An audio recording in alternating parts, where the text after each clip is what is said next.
Bonjour, docteur Charlène Ongota. Bonjour Olivier. Comment se fait-il qu'une jeune maman se lance dans un cabinet d'études? Est-ce que c'est vraiment un cabinet d'études? Alors, disons que l'Institut Concorde, c'est plus un groupe de réflexion.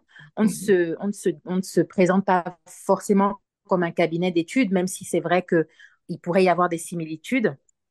Je pense que dans un cabinet d'études, on a des salariés, ce genre de choses, mais nous, on est vraiment un groupe de réflexion apolitique et plutôt cadré ou calé sur une sorte d'association.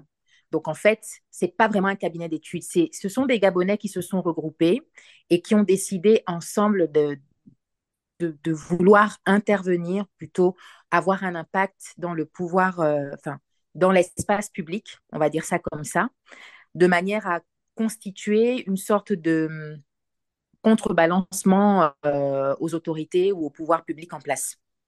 Et c'est quoi? Vous direz que vous êtes ce qu'on appelle couramment en anglais un think tank.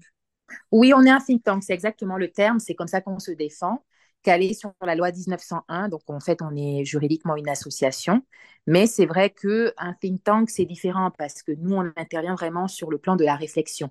Ce qu'on veut, encore une fois, c'est apporter une façon différente de penser le Gabon et surtout avoir des outils de réflexion qui permettraient justement à chaque citoyen de pouvoir se saisir de la chose publique. C'est vraiment comme ça qu'on voit les choses et c'est ce Mais qu'on a qui est vocation à faire. docteur Charlène Ongota? Pour le grand public, qui êtes-vous? Alors, docteur Charles Longota, c'est vrai que tout le monde dit docteur, docteur. Moi, je ne suis pas trop friande des titres, mais c'est vrai que je suis docteur en droit. Donc, j'ai obtenu ma thèse en 2018 après des études, de longues études de droit et sciences politiques en France. Pour la Oui. petite histoire, je suis arrivée en France en 2007. J'ai commencé mon cursus universitaire en droit à Toulouse, l'université Capitole. Ensuite, je suis arrivée à Lyon en master 2 pour faire de la science politique. Puis j'ai poursuivi en thèse, donc un sujet de thèse qui portait sur le rôle de la francophonie dans la prévention des conflits armés. Donc c'est vrai Hmm. que ce sont des sujets, donc les sujets internationaux m'intéressent beaucoup. Et ensuite, j'ai enseigné pendant quelques années à Lyon 3, donc j'étais chargée d'études, hein, c'est-à-dire que j'étais chargée de travaux dirigés. J'ai donné quelques cours également pour le compte de certains professeurs. Et il était question pour moi de savoir si je devais passer l'agrégation ou pas. Et c'est vrai que lorsque j'ai commencé mes études de droit, en fait, l'objectif, c'était de devenir avocate. Sauf que au fil du chemin, je me suis rendu compte que ce qui m'intéressait, c'était vraiment les questions internationales et que je pouvais également me tourner vers la science politique. Donc, c'est comme ça que je m'éloigne un peu du droit. Et puis Donc, après coup, vous êtes né lorsque au j'ai eu Gabon? oui, je suis née au Gabon. J'ai poursuivi tout mon cursus scolaire au Gabon. Où Donc, ça?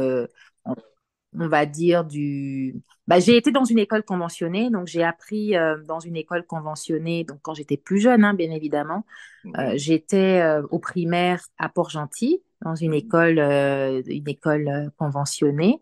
Ensuite, je suis arrivée à Libreville où j'ai fait mon CM2 également dans une école conventionnée avant d'arriver en sixième au collège Calazans. Donc, c'est un collège, ça s'arrêtait malheureusement en seconde.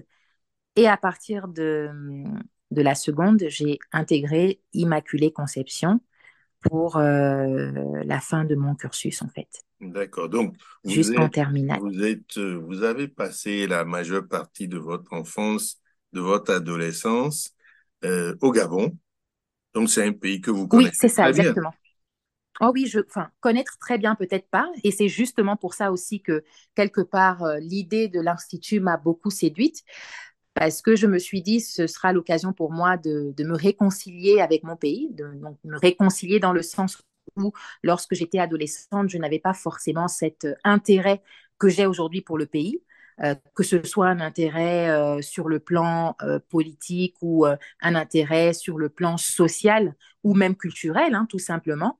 Donc, je Mhm. me suis dit, ça va être une bonne occasion pour moi de me saisir de cet outil qu'est l'Institut pour apprendre à mieux connaître mon pays, tout simplement. Et le Gabon, pour ceux qui ne connaîtraient pas encore le Gabon, qu'est-ce qu'on Oui. peut dire du Gabon aujourd'hui, ou en tout cas, quelles sont les grandes caractéristiques du Gabon que vous pouvez partager avec nos auditeurs? Bah, déjà, il faut situer le Gabon géographiquement. Donc, c'est un tout petit pays d'Afrique centrale, un tout petit pays sur le plan territorial, bien évidemment, parce que l'espace n'est pas si grand par rapport à d'autres pays qui sont frontaliers, comme le Cameroun ou le Congo pourrait l'être. Mais c'est un pays qui est très riche, donc riche de sa population. On est, je pense, actuellement 2 millions, mais la richesse ici dont je parle, c'est la richesse culturelle, c'est la richesse de cette capacité des Gabonais à recevoir effectivement des étrangers sur leur Mhm, territoire. La mhm, richesse culturelle aussi, c'est par rapport à nos traditions, nos rites, nos langues, nos danses. Enfin, c'est un pays aussi qui est recouvert à 90% par la forêt et on a énormément de richesses sur notre territoire. La seule difficulté qui se présente, comme je pense dans la plupart des pays de la sous-région, c'est la gestion de la chose publique, tout oui. simplement. C'est vrai On qu'à a ce connu, niveau-là, on a connu de grands noms comme Pierre Kédengue, comme d'autres. exactement, Donc, sur le et plan puis, culturel, on a et puis Annie-Flore Bachelélis aussi, qui est une pointure, qui est la Annie-Fleur maman, Bathily. on la considère exactement, Bachelélis, Mhm. qui est vraiment une artiste hors norme, hein, qui a fait briller le Gabon au-delà des frontières et qui continue d'ailleurs de le faire.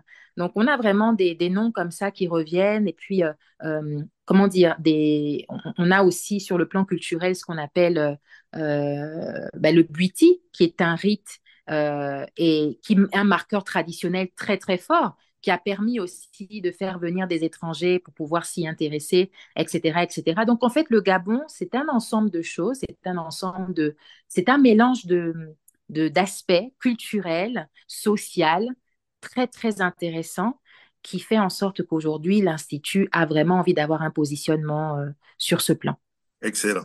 Dites-moi, docteur Charles Ongouta, euh, le Gabon s'est illustré aussi dans le passé par une radio très bien connue, par un institut de l'informatique de mémoire, parce que je sais que à une certaine époque, beaucoup de d'informaticiens africains allaient dans un institut qui se trouve justement au Gabon, soit à Libreville, à Port-Gentil. Alors, est-ce que je me trompe?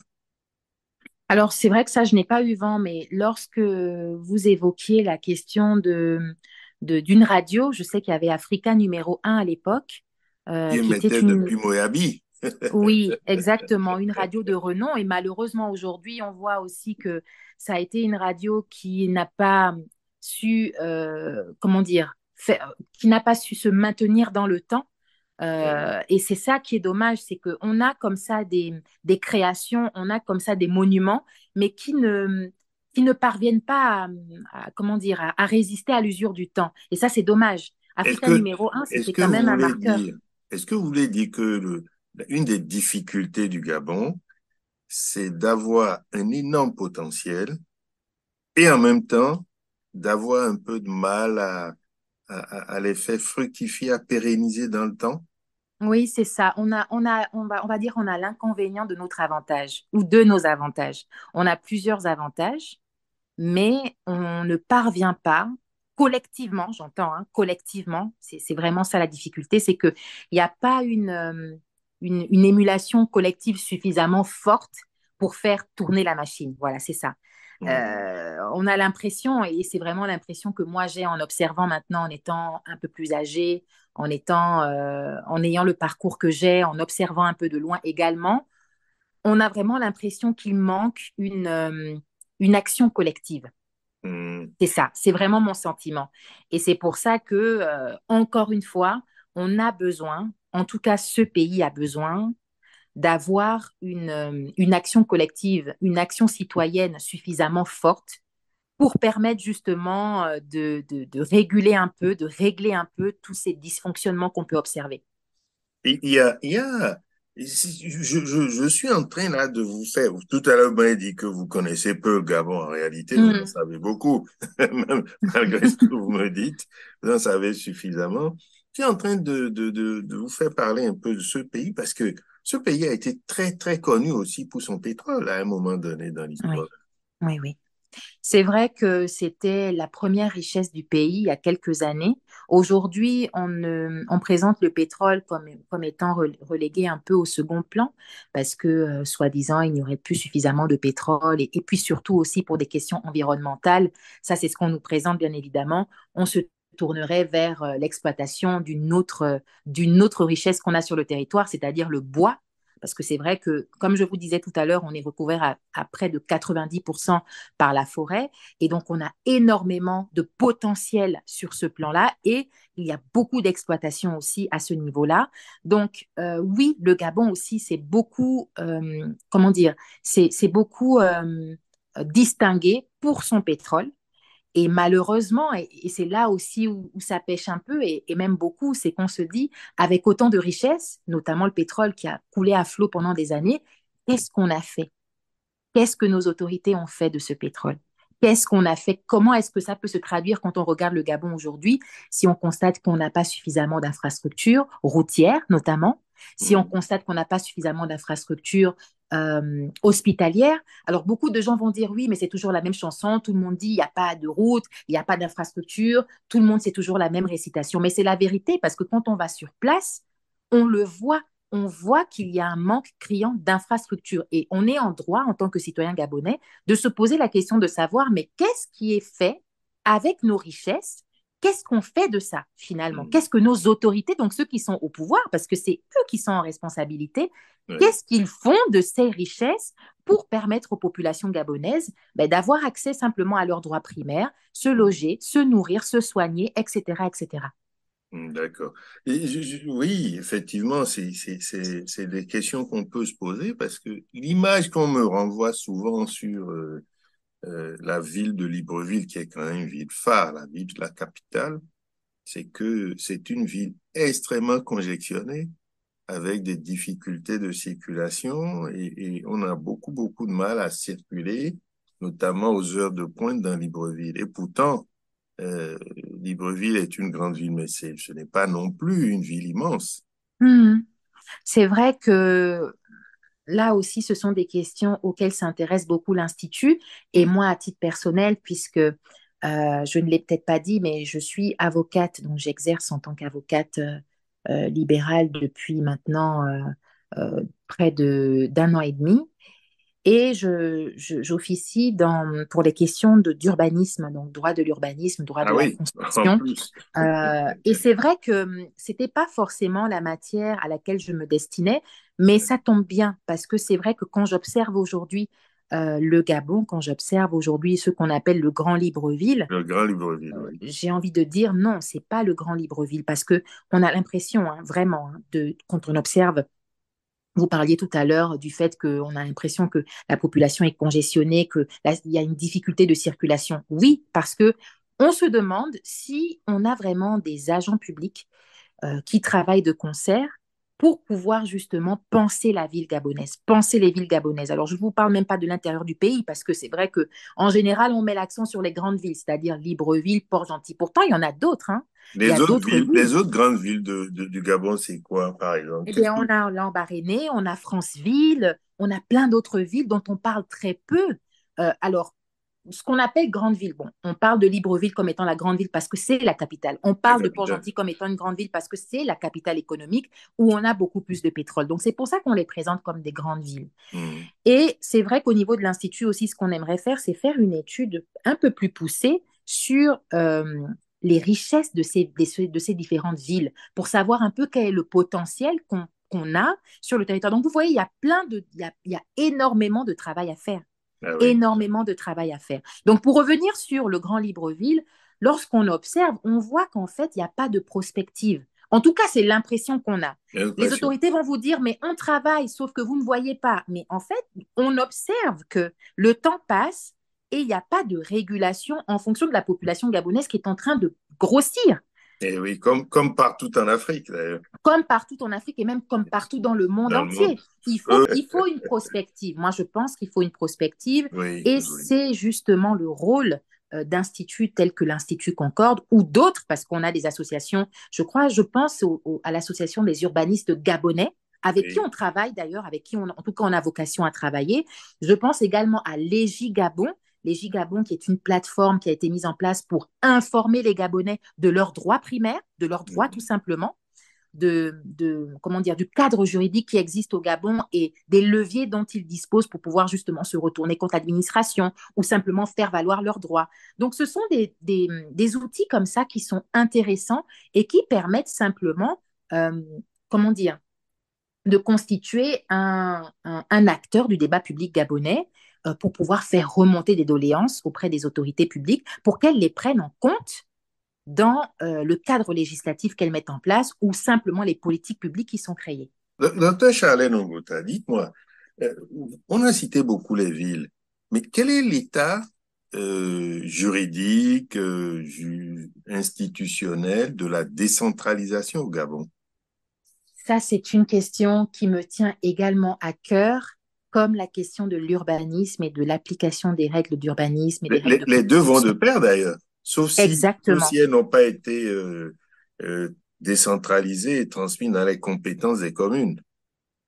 De mémoire, la Hmm, décentralisation a été instituée au Gabon par une loi, je ne sais plus laquelle, dans les années 90. d'accord. Donc, l'idée d'une décentralisation existe au Gabon. Le cadre juridique de la décentralisation existe au Gabon. Un peu comme tout, parce que c'est toujours pareil. On a le texte, simplement dans l'application, c'est là où ça fait défaut.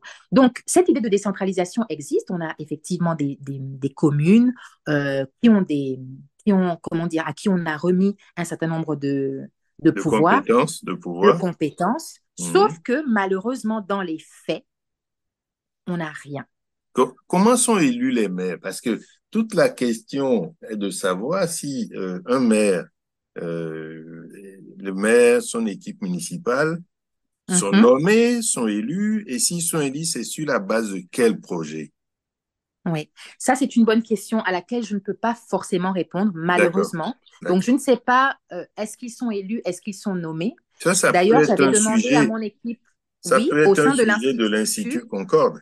exactement, parce qu'en fait, il s'est posé une question à un moment donné. Je reviens sur ça. Pourquoi? Parce que c'est à partir de là qu'on s'est posé la question à l'Institut de savoir, mais ces maires-là, quels sont leurs pouvoirs véritablement? Quelles sont leurs compétences? C'était Mhm. par rapport justement à la gestion de la voirie. Mais bien On sûr. sait qu'effectivement, c'est une compétence qui est du ressort des maires, des mairies. Tout dépend. Sauf que, Est-ce que ça a été et une justement, en compétence faisant quelques transmise par recherches, l'État? totalement, en faisant quelques recherches, dont on s'est rendu compte, c'est que à la base, c'était effectivement une compétence qui leur avait été remise. D'accord. Sauf qu'avec le temps, ils ont travaillé beaucoup plus en adéquation, ou plutôt l'État a préféré donner ou remettre, en tout cas travailler en concordance, en collaboration avec des entreprises privées. Ce qui est Sans passer par les communes. exactement. Et c'est pour ça qu'il y a eu un couac, parce qu'on se dit, mais si c'est une compétence qui relève de la commune, donc qui relève de la mairie, du maire, pourquoi passer par des entreprises privées sans passer par la commune? Disons, oui, non, ceci étant, elles peuvent être faites par des entreprises privées, sauf que le maître d'ouvrage doit être la commune. Exactement. Oui, Et oui. c'est là, en fait, où on s'est dit que ce serait intéressant de travailler sur ces questions. Mais là où j'aimerais rebondir, c'est que, vous voyez, c'est autant l'Institut Concorde veut être un acteur incontournable du débat public, autant pour l'instant, on n'en a pas véritablement les moyens. Ah oui. C'est-à-dire qu'il y a tellement de domaines dans lesquels on a vocation à intervenir, tellement de choses dont on aimerait parler, qu'on aimerait évoquer, mais il faut de la ressource humaine pour ça. Il faut Mhm. des compétences aussi pour ça. Il faut du temps, parce qu'il faut savoir que toute l'équipe qui est monopolisée, qui est mobilisée, malheureusement ou heureusement, je ne sais pas, mais en tout cas, on intervient à titre gracieux, À à titre titre gracieux bénévole. exactement bénévole. Mhm. Mhm. Et vous savez qu'on n'a pas véritablement aussi cette culture, nous, sur notre territoire. On a toujours tendance à être rémunéré pour ce qu'on fait, ou en tout cas avoir un petit quelque chose, hein, comme on dit sur le territoire Oui, bien gabonais, sûr, bien sûr. recevoir un petit quelque chose pour ce qu'on fait. Mhm. Sauf que l'Institut, non seulement est apolitique, mais c'est également une association. Donc, en fait, on n'est pas payé pour ce qu'on fait. Ah oui. On le fait par amour pour le pays, on le fait parce qu'on voit bien que même nous, à notre niveau, il y a des choses qu'on ne maîtrise pas. Et quand on ne maîtrise pas quelque chose, on n'a pas la légitimité nécessaire pour en Pour parler en et parler. pour pouvoir faire remonter. effectivement faire remonter des doléances ou faire remonter des critiques euh, diverses et variées. Mm. Donc, il y a beaucoup de travail à faire, il y a beaucoup de choses qu'on ne maîtrise pas, il y a beaucoup de choses aussi dont on aimerait parler, mais qu'on n'ose pas aborder parce qu'on n'a pas la compétence nécessaire pour le faire. Donc, ce qu'on fait, c'est qu'on essaye aujourd'hui de se construire une base de données assez solide de noms de personnalités publiques ou pas qui ont cette compétence, qui ont cette expertise pour pouvoir intervenir auprès de l'Institut et nous apporter leur lumière. C'est ce qu'on a fait lorsqu'il s'est agi de vouloir travailler sur la question de la pollution de nos eaux par la société Perinco. Donc, Oui, on a voulu, effectivement, lors du dernier scandale qui a eu lieu, je crois, en 2021-2022, il y a eu une 2022, pollution, en oui, fait, oui, oui, un déversement du pétrole dans les eaux absolument. de Moba, Oui. non loin de Port-Gentil. Mhm. Et on s'est rendu compte que personne n'en parle. Les autorités se sont déplacées sur place, donc à Moba, pour effectivement regarder un peu ce qu'il en était, mais on n'a pas eu de suite. Et on se rend compte que la société Perinco actuellement est fait l'objet d'une poursuite judiciaire, notamment sur le territoire de Port-Gentil, mais Oui. on n'a pas de suite. C'est pas médiatisé, personne n'en parle. Et puis surtout, les lanceurs d'alerte sont aujourd'hui obligés d'être ce qu'on appelle des, comment dire, ils ont été obligés, contraints à l'exil politique, à l'exil tout simplement.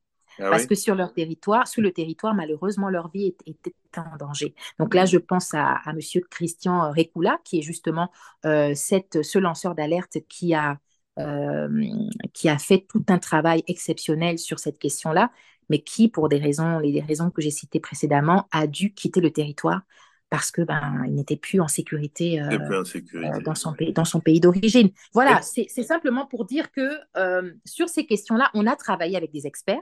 Mhm. On est allé rechercher effectivement de la matière grise auprès d'eux parce que pour beaucoup de questions, on manque encore de compétences, on manque encore de connaissances suffisantes pour pouvoir produire un rapport, pour pouvoir produire une note, etc., etc.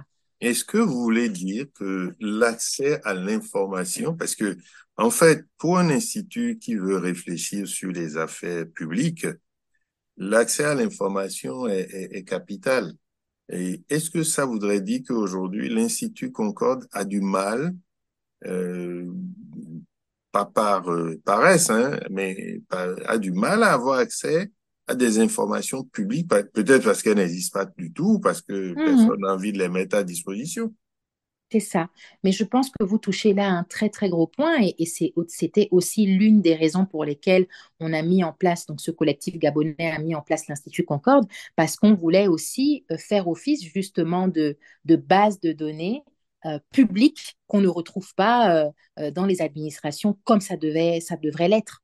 Et puis, Hmm, il faut savoir aussi qu'il y a une vraie question autour de la numérisation des archives, du fait de rendre en fait la donnée publique, tout simplement, comme son nom oui, l'indique. C'est une oui. donnée publique qui a vocation justement à permettre à chaque citoyen de pouvoir y avoir accès. Sauf qu'on se rend compte que rien ou presque rien n'est recensé. Les études qui sont menées, on n'y a pas accès. On nous dit, par exemple, la dernière fois, on nous a parlé des assises autour de la vie chère, les assises nationales autour de la vie chère, les assises nationales autour des transports publics. D'accord, c'est très très bien. Donc les pouvoirs publics se retrouvent, ils discutent entre eux avec les populations également. Donc on a différents acteurs qui rentrent en ligne de compte, qui se retrouvent pour discuter de sujets et d'autres. Sauf que par la suite, on n'a pas de rapport, donc pas de suivi, donc pas de traçabilité, donc pas de possibilité, en fait, finalement, de pouvoir critiquer ce qui a été fait Hmm. et de pouvoir apporter des éléments d'information autour de ça. Et surtout Et justement, de l'Institut contribuer Concorde, à l'améliorer si besoin. exactement, exactement, on est dans une culture où on n'aime pas la contradiction. Et Hmm, on l'a encore vu avec le dernier rapport qui a été rédigé, donc sur le bilan des actions du gouvernement entre 2016 et 2023, oui. rédigé par Maïs Muissi, donc l'économiste, et Harold Leca. Et moi, j'ai trouvé en fait que c'était de bon augure qu'on ait ce rapport. C'était de bon augure parce que les Gabonais ont besoin de savoir, même en dehors de cette année électorale qui est la nôtre, mais surtout par rapport à cette année électorale qui est la nôtre, de savoir finalement qu'est-ce qui a été fait durant ces 7 dernières années. Bien Et sûr. on se rend compte que sur, je pense, 115 ou 113 promesses qui ont été faites par le gouvernement, des promesses qui finalement étaient plutôt intéressantes. Nous n'avons que 15 réalisations en 7 ans. Il y a de quoi se poser des questions légitimement. Et on a Mhm. besoin justement d'avoir des jeunes Gabonais, ou en tout cas des instituts, ou des groupes de réflexion, ou des centres d'études qui peuvent mettre sur la place publique des données aussi intéressantes pour pouvoir se faire sa propre analyse, mais aussi pour pouvoir comprendre les enjeux qu'il y a au regard d'une élection ou d'une autre, ou simplement qu'est-ce que l'on fait aussi de l'argent public. Mhm. Oui, oui, je vois un peu votre positionnement me fait penser à quelque chose. Parce que depuis le début, vous avez parlé essentiellement des Gabonais. En termes de Mhm, compétences, est-ce que vous envisagez, par exemple, de faire appel à des compétences autres que gabonaises? Je vais vous expliquer pourquoi. Moi, j'ai connu, je fais pas de pub pour elle, mais par exemple, une association des élus français d'origine béninoise mhm, qui, au départ, est une association d'élus français qui ont compétence à porter un regard sur la décentralisation au Bénin. mhm, Et de fil en aiguille, ont été sollicités par le Togo pour mhm. aussi accompagner les élus togolais sur leur pratique de la décentralisation. Est-ce que ce genre de coopération euh, n'est pas peut-être quelque chose que vous pouvez envisager au sein de l'Institut? Alors, ce qui est incroyable, c'est que cette année, on a été approché par un think tank camerounais, Ah, le NCAFU. Ils ont reçu un financement pour justement mettre en place un collectif de think tank de la sous-région, donc de l'Afrique centrale, mhm, de manière à réfléchir sur le rôle des think tanks dans la sous-région, le rôle des think tanks aux côtés des autorités publiques. Et mhm, ça, j'ai trouvé ça extrêmement pertinent parce absolument. que je me suis dit que dans ce genre de collaboration, Oui. il y a quelque chose à en tirer pour voir un peu ce qui se passe ailleurs. Donc, on a le Rwanda qui est présent, on a le Congo-Brazzaville, on a la RDC qui est représentée également, on a le Tchad, on a donc tous les pays comme ça, le Cameroun, on a le Gabon, et j'ai été très heureuse de me dire que heureusement qu'effectivement l'Institut Concorde existait, parce que sinon le Gabon malheureusement n'aurait pas été représenté. Mhm, Parce que il faut savoir qu'il y a eu des tentatives de création de think tanks et il y a même des think tanks qui existent au Gabon, mais pas dans le style que nous, on a apporté. On a un think tank culturel, donc qui est vraiment porté sur les questions culturelles. Nous, on a vraiment fait le choix de manière totalement libre de s'intéresser à toutes les questions. Pourquoi? Parce que c'est ce que je vous disais tout à l'heure. Ce qu'on a constaté, c'est que dans tous les pans de la société gabonaise, il y a des mhm, choses à faire, il y a des choses à dire. bien sûr. Et on s'est dit, avec le temps, l'Institut va grandir. Donc, pourquoi se fermer les portes et se restreindre qu'uniquement à des questions économiques, par exemple? Oui, Autant non, brasser et vous large. avez raison, d'autant que, vous savez, construire une nation, on ne construit pas que la culture, que l'économie. Exactement. C'est ça. Donc, on s'est dit que ce serait bien pour nous de débuter avec ces questions sur des plans très larges, même si c'est vrai qu'en interne, ça a fait débat parce qu'on s'est dit, on n'a pas forcément la compétence tous autant qu'on est, avec nos Mhm. profils, on n'a pas forcément la compétence, donc on va très vite être limité. Ce qu'on voit aujourd'hui d'ailleurs.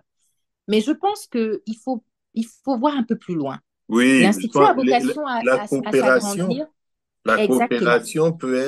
la coopération avec des instituts comme les vôtres ou d'autres associations ou d'autres Exactement.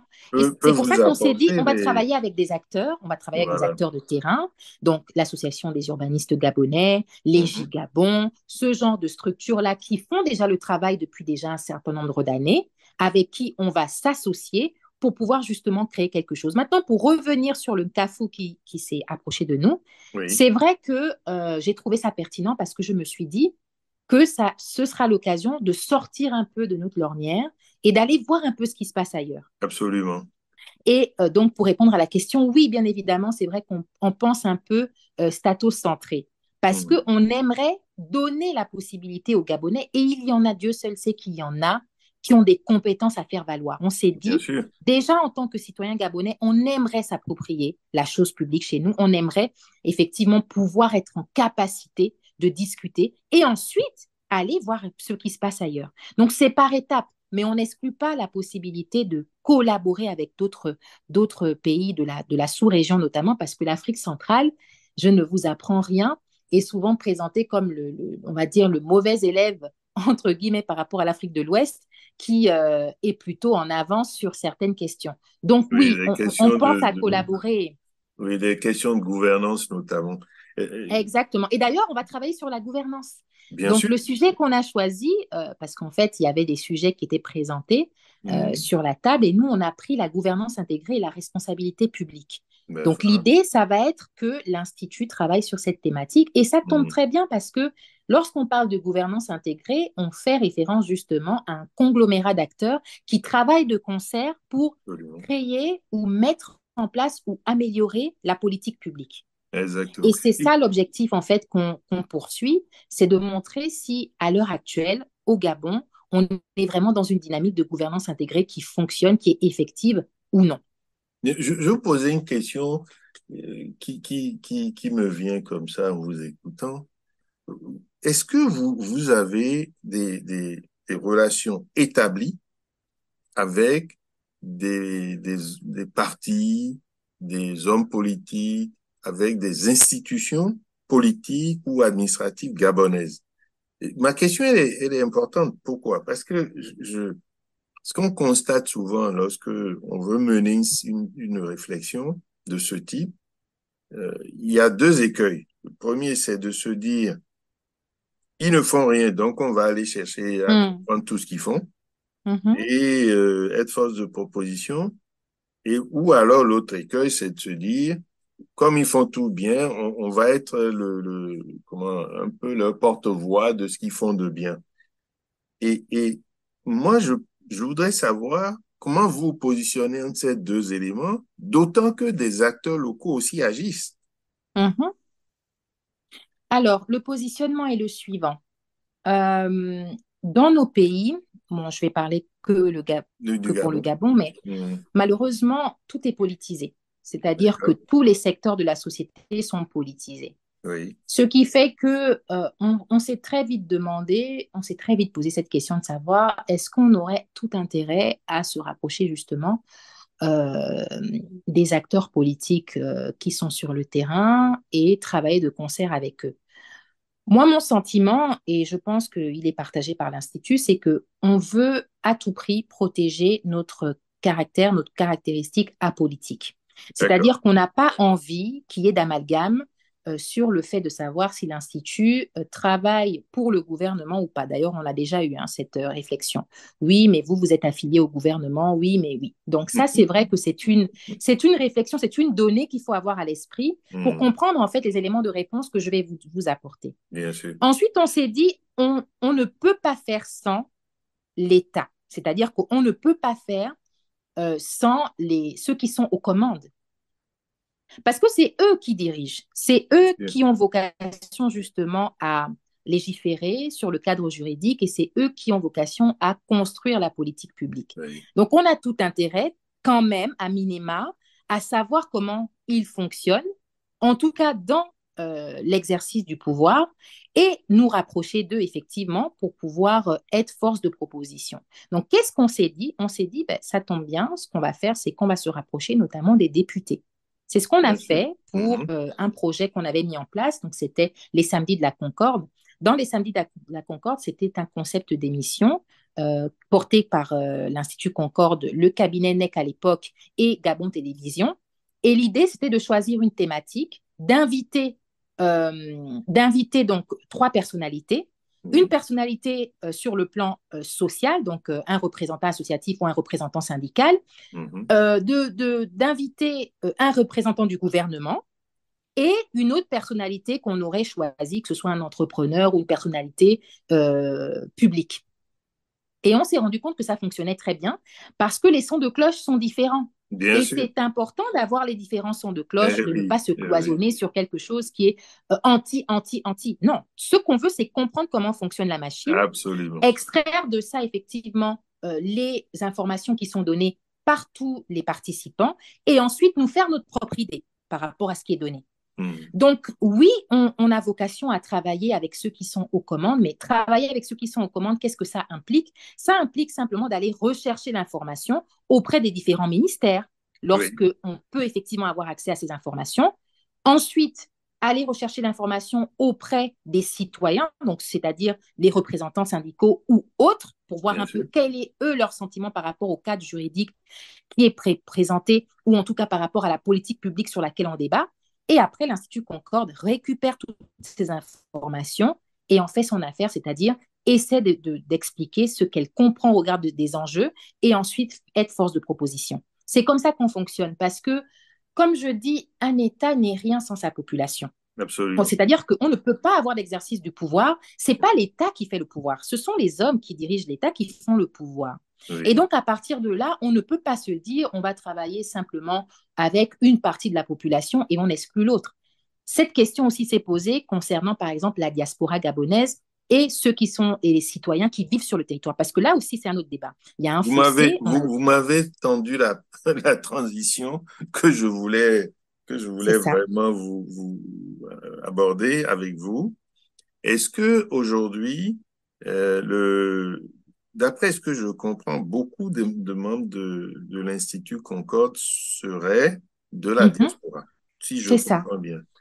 Mhm. Comment arrivez-vous à articuler votre action entre les Gabonais résidant au Gabon, qui ont des choses à dire et qui ont des choses à partager, avec l'Institut Concorde qui, semble-t-il, vous allez me le confirmer, est composé essentiellement de membres de la diaspora? Alors, comment est-ce qu'on fait pour pallier cette difficulté? Parce que c'en est une, c'en est une. Ça a d'ailleurs fait l'objet de notre premier article. Si vous allez sur notre site, on a posé ouvertement la question du rôle de la diaspora dans la construction du Gabon, du développement dans le développement du Gabon, Mhm. parce que c'est une vraie question et on a le sentiment qu'il y a un fossé entre ceux qui vivent à l'étranger et ceux qui sont sur le territoire. Ce fossé s'explique par quoi? Par le fait que ceux qui sont sur le territoire ont tendance ou auraient tendance à penser que ceux qui sont de la diaspora, donc à l'étranger, ne Oui. comprennent pas les enjeux, ne comprennent pas les réalités qu'il y a sur place et donc ne sont pas légitimes à intervenir sur ces questions. Ah oui, Et d'accord. moi, je vais revenir sur ce que vous disiez au début. J'ai grandi au Gabon. Je suis gabonaise avant d'être Bien sûr. française puisque j'ai la Mhm. double nationalité. Mais ce qu'il faut comprendre, c'est que l'on soit à l'étranger ou pas, ou sur le territoire, on a pour la plupart vécu au Gabon, on a pour la plupart mené une partie de notre vie, de notre adolescence, de notre vie, une partie de notre vie, tout simplement. 17 ans, c'est énorme, C'est beaucoup. sur le territoire gabonais. C'est beaucoup. Donc, on sait comment ça se passe, on connaît les enjeux. Donc, quand bien même on serait à l'étranger, on a toujours ce regard pour notre pays de dire, oh là là, ça va faire 3, 4 ans que je ne suis pas rentrée, ça va faire 10 ans que je ne suis pas rentrée, mais les Ouais. choses n'ont pas beaucoup évolué. D'accord. D'accord. Les Donc, choses n'ont pas beaucoup évolué. il y a Donc, ce qu'on fait, oui, au niveau de l'Institut, notre stratégie, c'est d'impliquer ceux qui sont sur le territoire. C'est pour ça qu'on absolument. travaille et qu'on collabore avec les acteurs locaux. Vous en parliez aussi tout à l'heure. On ne Absolument. peut pas faire sans eux, c'est-à-dire qu'on n'arrive pas comme des messies en disant il faut faire ci, il faut faire ça. On s'appuie sur le Les travail docteurs qui est Yaka mené sur le Faucon, c'est territoire. ça? C'est ça, exactement. On va éviter ça. D'ailleurs, Thomas Oui. Sankara disait que les intellectuels africains, pour la plupart, c'est ça. Ils arrivent, il n'y a qu'à Faucon, il faut faire ça, il faut faire ça, il faut faire ça. Non, mais vous Oui. n'êtes pas sur le territoire. Vous êtes des intellectuels, vous réfléchissez, oui, mais est-ce que vous connaissez la réalité du La terrain? réalité. C'est pour ça que dans notre base de données, on va vraiment rechercher l'information auprès de ceux qui maîtrisent ce qui se passe sur le terrain, ceux qui sont sur place au quotidien, ceux qui connaissent les réalités. D'ailleurs, si vous allez sur le site YouTube, enfin sur la page La YouTube page de YouTube. l'Institut, on avait lancé une série de webconférences avec justement ces acteurs locaux sur les questions d'agriculture, sur les questions culturelles, sur les questions de l'entrepreneuriat, pour savoir un peu finalement comment vivent les Gabonais sur le territoire. Et quand on abordait ces questions, c'était intéressant de constater que ceux qui sont sur le territoire, ben, ils nous apportaient des réponses très précises par rapport aux questions qu'on se posait. Oui, bien sûr. Et donc, on ne peut pas faire sans. On a beau être à l'étranger, nous sommes à l'étranger, c'est vrai, mais je dis toujours que c'est pas parce qu'on est à l'étranger qu'on a vocation à y rester éternellement. On Absolument a aussi, toujours un regard sur le pays qui est le bien nôtre, parce que sûr. moi, je suis née au Gabon, de parents gabonais, je suis gabonaise, j'ai grandi au Gabon, j'ai appris au Gabon. Le Hmm. Gabon a financé mes études supérieures et je suis redevable à mon pays d'une manière ou d'une autre. C'est d'ailleurs Au ma développement contribution du Gabon. exactement est Hmm. l'Institut Concorde, c'est-à-dire Bien ce que sûr, je fais au travers absolument. de ce que je mène en termes de combat au travers de l'Institut Concorde, ben, c'est ma contribution pour mon pays. Et ça, on Hmm. ne peut pas me l'enlever tout simplement parce que je suis à l'étranger et que je ne serais soi-disant pas légitime à parler de choses qui se passent au Gabon. Non, ça, je Eh dis non. oui, eh oui, Je l'entends parce que je sais que les réalités sur place sont très difficiles, elles sont oui. très complexes et particulières. Cela dit, ça n'enlève pas ma légitimité en tant que citoyenne gabonaise, parce que je reste citoyenne gabonaise, Hmm. d'apporter ma contribution, d'apporter mon regard sur ce qui s'y passe. Dites-moi, docteur Charlène Ogota, nous venons de passer une bonne, on avoisine l'heure d'échange. Si demain vous aviez vraiment carte blanche pour transformer le Gabon, quelles auraient été les trois grandes décisions que vous pouvez prendre? Alors, ça, c'est la question pas piège, mais c'est un peu la question piège parce que c'est vrai que souvent, on a tellement d'idées qu'on n'arrive pas à les synthétiser. Mais pour moi, on a trois points. Donc, le premier, ce serait sur le plan d'éducation. D'ailleurs, je trouve que cette question d'éducation, c'est une question cruciale s'agissant du Gabon. Parce que au niveau des programmes scolaires, et on a fait aussi tout un débat autour de ça avec des intervenants qui ont vocation justement à travailler au Gabon et qui travaillent déjà au Gabon sur le système scolaire. Et moi, je pense que l'une des premières mesures, ça va être d'échanger, donc créer ou mettre en place, organiser des assises nationales autour de l'éducation. Et là, ces assises nationales vont vraiment mettre en collaboration tous les acteurs de terrain, Avec les quel objectif? enseignants. Avec quel objectif? L'objectif, ce serait de repenser notre système scolaire, repenser euh, la stratégie en termes d'éducation, l'éducation de nos enfants. Donc, Donc apporter ça, le effectivement premier point, vous me dites, c'est l'éducation. Le deuxième, l'éducation. Le deuxième, c'est sur le plan de la gestion de la chose publique, sur la gouvernance. Je pense que dans la gouvernance, je pense principalement aussi au rôle des principaux acteurs. Et là, je reviendrai sur la décentralisation. Je pense qu'il faut un partage du pouvoir beaucoup plus efficient, beaucoup plus efficace. Et il faut permettre à nos députés d'avoir un réel poids, nos députés et nos sénateurs, comme ça se passe dans d'autres pays. mhm. Sauf qu'on a l'impression qu'on a une Assemblée nationale aujourd'hui, je ne vais pas dire qu'il n'est pas effective, mais presque. J'ai vraiment l'impression que, en tout cas, ma deuxième mesure, ça va être de redistribuer les cartes pardon, au niveau de la gestion du pouvoir. La gestion du pouvoir. Donc ça, ce serait la deuxième grande mesure. Et la troisième, Exactement. La troisième, c'est sur le plan social. Je pense que sur le plan social, il y aurait plein de mesures à apporter, que ce soit pour les transports publics, donc donner l'accès aux Gabonais moyens à ces droits fondamentaux, tout simplement, donc pouvoir se déplacer avec, avec plus de fluidité, pouvoir se soigner également, parce que je pense que, et j'en parlais au début de l'émission, on a de gros problèmes au niveau des infrastructures hospitalières, un certain nombre de mesures sociales pour permettre en fait aux citoyens gabonais de retrouver sa dignité d'homme et de femme et de lui permettre de se mouvoir sur son territoire en ayant accès au strict minimum, tout simplement. Donc c'est-à-dire donc l'éducation, l'éducation, la gouvernance la gouvernance, la gouvernance effectivement, avec une meilleure répartition des instances de pouvoir. Et exactement. la troisième, si j'ai compris, vous avez dit le social, mais dedans, vous incluez aussi les infrastructures, la santé, et le dernier, c'est des mesures pour rendre Un certain nombre de mesures, aux un certain Gabonais nombre de leur mesures dignité. sociales pour améliorer l'accès, améliorer l'accès aux soins, Oui. la possibilité de se déplacer, la possibilité de s'instruire.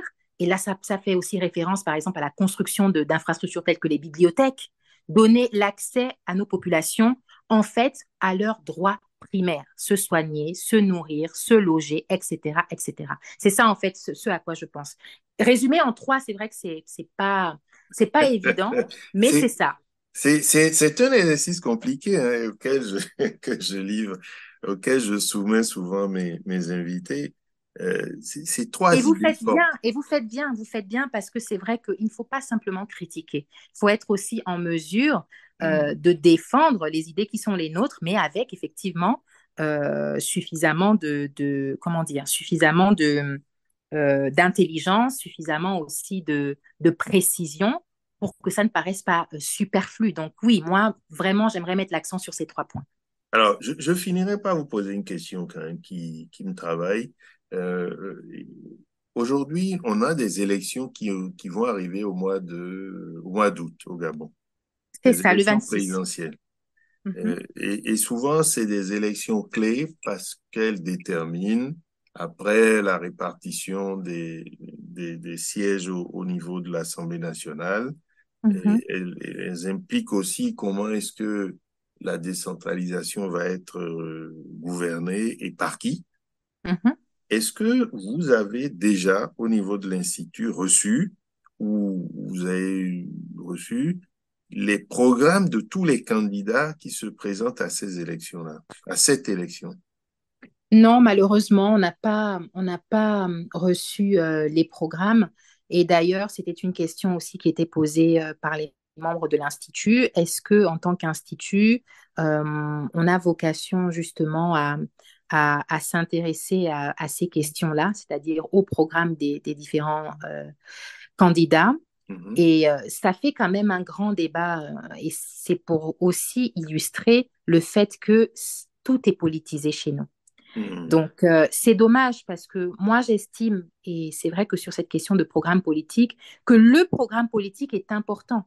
C'est là où on juge un candidat, même Bien si sûr. c'est vrai que, bon, on est bien d'accord que lorsqu'on ne dispose que de 7 ans ou 5 ans pour exercer, bon, maintenant 5 ans, puisqu'il y a eu une modification Constitutionnel. Mhm. du mandat présidentiel, donc c'est revenu à 5 ans. Mhm. Mais qu'à cela ne tienne, quand on n'a que 5 ans pour mettre en place sur son programme, ça peut paraître compliqué, hein, c'est vrai. Mais sur la question du programme politique, moi, j'aurais, à titre personnel, je vais parler pour moi, je ne vais pas parler pour l'équipe, mais j'aurais aimé effectivement avoir accès à tous ces programmes. Alors, il y a certains que l'on retrouve sur Internet, parce que certains candidats, effectivement, sur leur page personnelle, sur Facebook ou autre, hein, bien évidemment, ont livré leur programme. Docteur Charlène Ongota, Oui. nous venons de passer vraiment une bonne heure à débattre de vos travaux, de ce que vous apportez comme contribution au développement du Gabon Mhm, et, euh, et surtout du regard différencié que vous apportez sur la gestion de la chose publique au Gabon. mhm. Si vous aviez un appel à lancer aujourd'hui, ce serait à qui et que avez-vous à dire à ces personnes-là? Ouais, j'aimerais lancer un appel à tous les Gabonais qui nous écoutent, à mes compatriotes gabonais, qu'ils rejoignent dans la mesure du possible le mouvement qui a été lancé par l'Institut Concorde depuis maintenant 2 ans.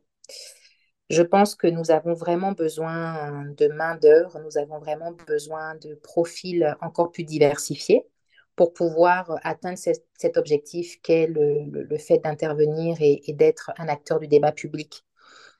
Donc ça, c'est vraiment l'appel principal que je lance à mes concitoyens pour qu'ils puissent venir donner de la force à l'Institut, au travail que l'on mène, aux travaux que l'on aimerait proposer. Ensuite, j'aimerais m'adresser à tous mes frères et sœurs africains et africaines parce que actuellement, c'est vrai que les dynamiques sont beaucoup plus sous-régionales ou continentales. Et donc, de ce fait, c'est important d'avoir des regards croisés. Donc, à tous ces Africains et Africaines qui nous écoutent, qui sont intéressés par ce que l'Institut fait, par ce que l'Institut propose, pourquoi ne pas travailler ensemble, puisque je sais aussi que la plupart des pays de la sous-région, notamment de l'Afrique centrale, on rencontre les mêmes problématiques. Donc, ce Mhm. serait bien de pouvoir travailler ensemble euh, à proposer quelque chose d'innovant ou en tout cas quelque chose qui pourrait faire évoluer les situations sur les territoires ici et ailleurs, divers et variés.